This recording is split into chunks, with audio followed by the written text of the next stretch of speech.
वह सीरियल नागिन के स्टार्ट में हमें दिखाया जाता है कि मुल्क के देशभक्त जो है 5 साइंसदान एक गाड़ी में बैठे जा रहे होते हैं अपने मिसाइल की ट्रांसफरिंग करने और उसको चेक करने कि क्या वो सही है, क्या वो अपने मिशन में कामयाब हो चुके हैं या नहीं। तो ये बर्नी जो है वो एक गार्ड के रूप में उनको लेकर आती है बावफाज़। तो ड्रैगन इन पे हमला करना चाहता है, लेकिन उस वक्त नागिन इनकी आगे पाँव से खुद से पकड़ लेती है और उसे बताती है कि तुम एक बार फिर से हार गए हो और नागिन जीत गई है। तो ड्रैगन को इस बात पर बहुत ही ज़्यादा गुस्सा आता है, क्योंकि नागिन उसका मजाक बना देती है।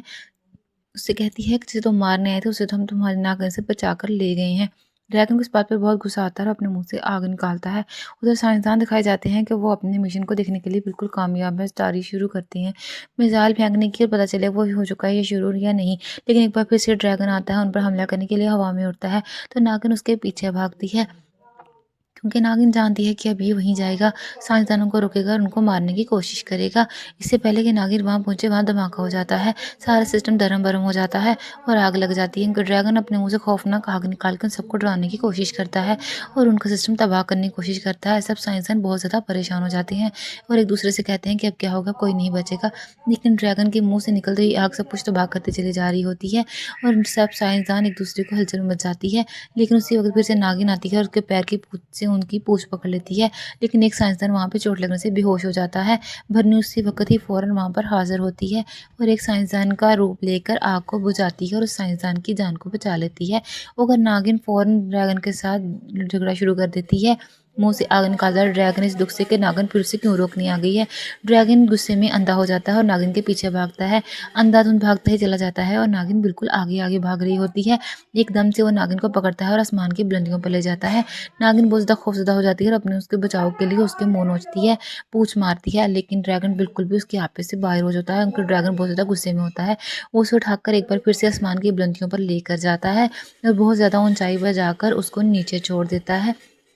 नागिन एकदम से चीखों की आवाज़ें आती हैं और वो ज़मीन पे पटक दी जाती है। उसे जो काफ़ी ज़्यादा चोटें लग जाती हैं, लेकिन ड्रैगन उस वक़्त हवा में उड़ता हुआ एक बार फिर से साइंसदानों की तरफ जाता है, लेकिन वो गुस्से से अपने घर की तरफ चले जाता है क्योंकि वो नाकाम हो चुका होता है। उस वक़्त भरनी आती है, नागिन से पूछती है कि वो ठीक तो है? नागिन उससे पूछती है कि 5 साइंसदान ठीक है? तो वो बताती है कि जी हाँ, वो ठीक है। उसी वक़्त ही वो देखती हैं कि सब कुछ ठीक हो चुका है, सिस्टम बिल्कुल ठीक हो चुका है, सब कुछ ठीक-ठाक है और एक बार फिर से वो मिसाइल की तैयारी में देखने के लिए लग जाते हैं, क्योंकि जो उन्होंने मिसाइल बनाया वो ठीक हो चुका है, यानी 16 सेकंड बाकी बचे होते हैं। नागिन और भरनी भी बाहर बैठे वेट में होते हैं। तो एकदम से ये दोनों आसमान की तरफ देख रही हैं, तो एक मिसाइल उसको हवा में आता हुआ दिखाई देता है। तो ये समझ आती हैं कि हम उनके मुल्क की हिफाजत अब सुरक्षित है और 5 साइंसदान कामयाब हो चुके हैं। उसी वक्त ही भरनी नागिन को लेकर मंदिर में आती है और उसके जिस्म के ऊपर जो घाव लगे हुए हैं उसके ऊपर लेप लगाती है। नागिन को बहुत ज़्यादा चोट हो रही, दर्द महसूस हो रही होती है उन चोटों की, क्योंकि ये एक ड्रैगन के वार हैं। बन्नी उसे बताती है कि अगर कोई और न होती चोट तो आपको इतनी महसूस ना होती, ये एक ड्रैगन की चोट है इसलिए आपको तकलीफ ज़्यादा हो रही है। लेकिन वो बताती है कि मुझे खुद की जान की परवाह नहीं है, मुझे इन 5 साइंसदानों की और अपने भारत देश की जो है वो परवाह है, क्योंकि इसके मेरे बसने वाले लोग और वो साइंसदान बस सुरक्षित रहें। अब ये बात हो रही होती तो हमें नेक्स्ट दिखाया जाता है आर्यमन के दोस्तों और कज़नों और भाइयों को, जो एक रूम में बैठे भरने की इज्जत लूटने की साजिश कर रहे होते हैं और उसे बताया जाता है कि उसने जो थप्पड़ खाकर उसकी आँच नहीं, कोई चोट नहीं लगी, लेकिन वो बताता है कि वो बहुत जल्द इसका इंतकाम लेने वाला है। उसी वक़्त ही आना वहाँ पर आ जाती है, हमारी नागिन भरनी के साथ आती है और वो उसे फ़ौरन जाके एक बार फिर से मनाने की कोशिश करता है, क्योंकि वो एक बार तीर फेंक कर मछली को कैद करना चाहता है। हाना सोचती है कि मुझे लगता है कि ये अपने भाई के खिलाफ हैं, तो क्यों ना इनके साथ कुछ साजिश की जाए। तो वो अपने शौहर आर्यमन की बुराइयाँ करती हैं इनके कज़नों के सामने, तो वो भी बिल्कुल उसके हाँ में हाँ मिलाते हैं और उनका कहना है कि वो तो खुद अपने भाई को पसंद नहीं करते और बहुत जल्द उसे मार डालेंगे। अब ये बात कहकर भरनी रूम से बाहर आती है और उसे आर्यमन की तस्वीर लगी दिखाई देती है, तो उसको देखकर रोने लग जाती है कि उसके भाई शौहर के कितने ही ज़्यादा यहाँ पे खिलाफ है।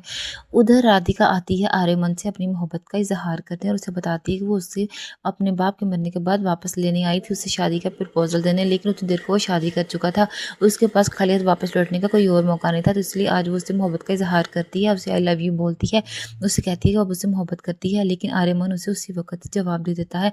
उसे बताता है कि वो जो है वो अब नागिन से मोहब्बत मतलब हमारी अनंता से मोहब्बत करता है और वो बताता है कि यही जगह पे ना जाने कितनी रातें वो सोए बिना रो रो के जागा है उसकी जुदाई में।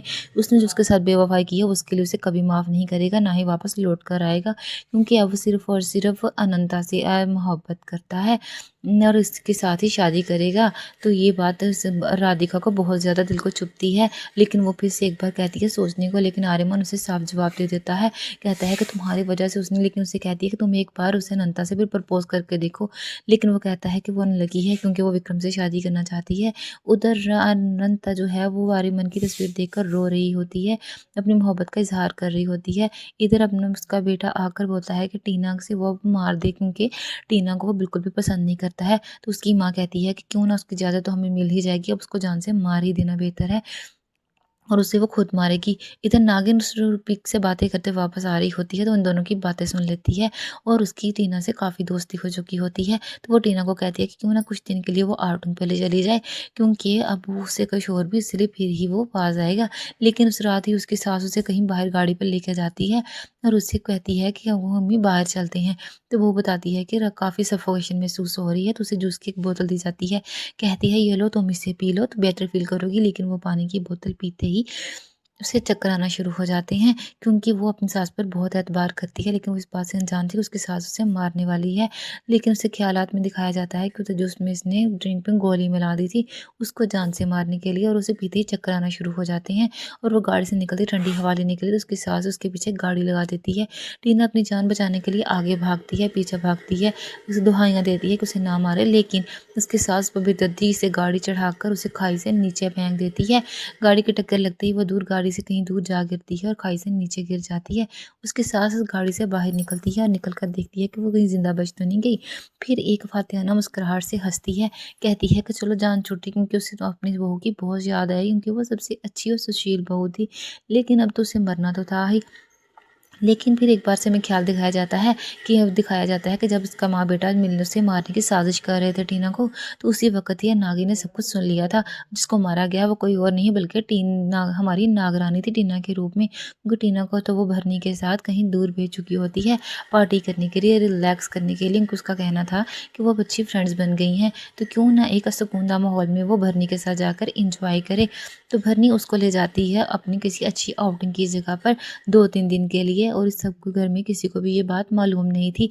तो इसी बात का फ़ायदा उठाते हुए नंता जो है वो उस टीना की जान बचा लेती है, और वो जो जूस की बोतल पकड़ाई गई थी वो भी नागिन ने ही पी थी, और नागिन ने भी उसके मौके का फ़ायदा उठाते हुए मुँह को बोतल लगाकर जूस बाहरों ढेल दिया था, और इसकी सास की नज़र में वो जूस वो टीना पी चुकी थी। लेकिन नागिन को इस बात से बहुत गुस्सा आता है, क्योंकि एक साफ दिल की लड़की को उसने मारने की कोशिश की है, इसका बदला वो उससे ज़रूर लेगी। ये बात सोचते ही वो घर चले जाती है। घर जाकर सास अपने बेटे को एक खुशखबरी सुनाती है कि उसने टीना को मार दिया है। पहले सोचा था कि गाड़ी में बंद करके मारूंगी, लेकिन फिर मैंने उसको गाड़ी से टक्कर देकर खाई से नीचे फेंक दिया, अब उसकी लाश भी किसी को नहीं मिलेगी। ये बात सुनकर इसका बेटा बहुत ज़्यादा खुश हो जाता है, उसकी खुशी का कोई ठिकाना नहीं रहता। इधर अनंता रूम में आती है, रात 12 बज चुके होते हैं, और आर्यमन को हैप्पी बर्थडे विश करती है और रो देती है आंखों में आंसू लेके, क्योंकि उसे लगता है कि वो राधिका से मोहब्बत करता है और वादा करती है कि वो उससे मोहब्बत जरूर दिलाएगी, लेकिन जब तक उसका दिल धड़केगा वो सिर्फ और सिर्फ आर्यमन से मोहब्बत करती है। ये बात कहकर वो उसकी किस करती है और उसकी आंखों से आंसू निकल आते हैं, और वो बहुत ज़्यादा अपने दिल के हाथों मजबूर होती है कि अगर वो उससे मोहब्बत करती भी है तो फिर भी उसे महादेव कभी माफ़ नहीं करेंगे। इसलिए वो अपने दिल में काबू को रखते हुए आर्यमन को बहुत ज़्यादा विशेष देती है, हैप्पी बर्थडे उसका नींद में विश करके वहाँ से चली जाती है। और जैसे ही वो जाती है आर्यमन की आँख खुलती है। आर्यमन देखता है कि कमरे में हर तरफ अंधेरा ही अंधेरा है। वो बहुत ज़्यादा खौफज़दा होता है, डर जाता है कि आहाना किधर है। तो फ़ौरन से उठता है और उठ कर लाइट ऑन करता है कमरे की। लेकिन सब घर वाले उसे हैप्पी बर्थडे टू विश करते हैं। सब घर वाले देख रहे होते हैं कि आर्यमन की नज़रें किसी और को ढूंढ रही हैं। तो उससे पूछा जाता है कि तुम किसको ढूंढ रही हो, तो वो बहाना टीना का लगाता है। तो फ़ौरन उसकी सास बोलती है कि वो तो कहीं बाहर जा चुकी है। सब उससे बर्थडे विश करते हैं और झूठी तसल्लियाँ देते हैं, झूठी दुआएं देते हैं कि सबके दिल में तो नफरत है। और आर्यमन बहुत ज़्यादा खुश हो जाता है कि सब घर वाले उससे बहुत ज़्यादा मोहब्बत करते हैं, लेकिन वो दिल के भेद क्या ही जाने कि इन सबके दिल में सिवाय नफरत के और कुछ नहीं है। उसी वक्त रूम में आहाना आती है। आहाना आर्यमन को गले लगाती है और उसे बोलती है कुछ दिन का इंतजार करे, जिस दिन वो उसे डिवोर्स देगा और वो इस रिश्ते से आज़ादी हासिल कर ले, क्योंकि वो उसे बहुत जल्द दूर जाना चाहती है, क्योंकि वो उसे नफरत करती है।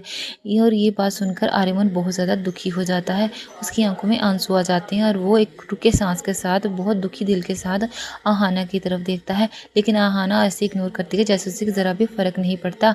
तो वो एक दूसरे की आंखों में आंखें देकर सवाल निशान से पूछ रहा होता है कि सच में वो यही चाहती है, और वो आगे से बहुत ही दफ़ातियाना मुस्कुराहट से हँसती है क्योंकि वो उससे नफ़रत करती है। जैसे अब ये बात बोल ही रहे होते हैं तो सब घर वाले उसे आते हैं केक काटने के लिए ले जाते हैं।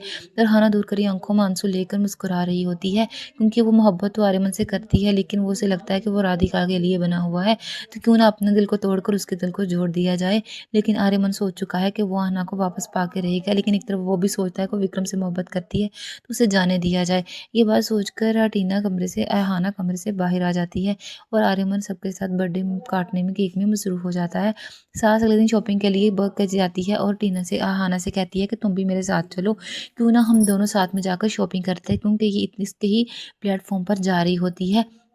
उसका कहना है कि अगर ये वहाँ जाएगी तो बिल पे नहीं करना पड़ेगा, तो क्यों ना आहाना भी साथ चले। तो आहाना ये बात मान जाती है, सिर्फ़ इस बना पर क्योंकि उसे वो उसको मौत देने का बताती है और अपनी सास को बताती है कि उसने उसके लिए बहुत बड़ा सरप्राइज़ प्लान किया है। सास ये सुनकर बहुत खुश हो जाती है। जब वो उसे प्लान पूछती है तो आहाना बताती है कि इतना बड़ा प्लान है कि आपकी देखकर उसे जान निकल जाएगी। सास बेवकूफ़ बहुत खुश होती है कि उसकी सब बहू ने उसके लिए बहुत बड़ा सरप्राइज़ प्लान किया है, क्योंकि उनकी सोच आ जाकर हीरे, जवाहरात और मोती पर ही रुकती है। अब भी उसके ज़हन में यही चल रहा था, लेकिन आहाना बहुत नफ़रत भरी आँखों से उसकी तरफ देखती है। उधर राधिका आर्यमन की ऑफ़िस में आती है आहाना के बारे में बात करने और आर्यमन को आके हैप्पी बर्थडे विश करती है और साथ में उससे कहती है कि तुम एक बार आहाना को आई लव यू बोल के देखो, अपनी मोहब्बत का इज़हार करके देखो।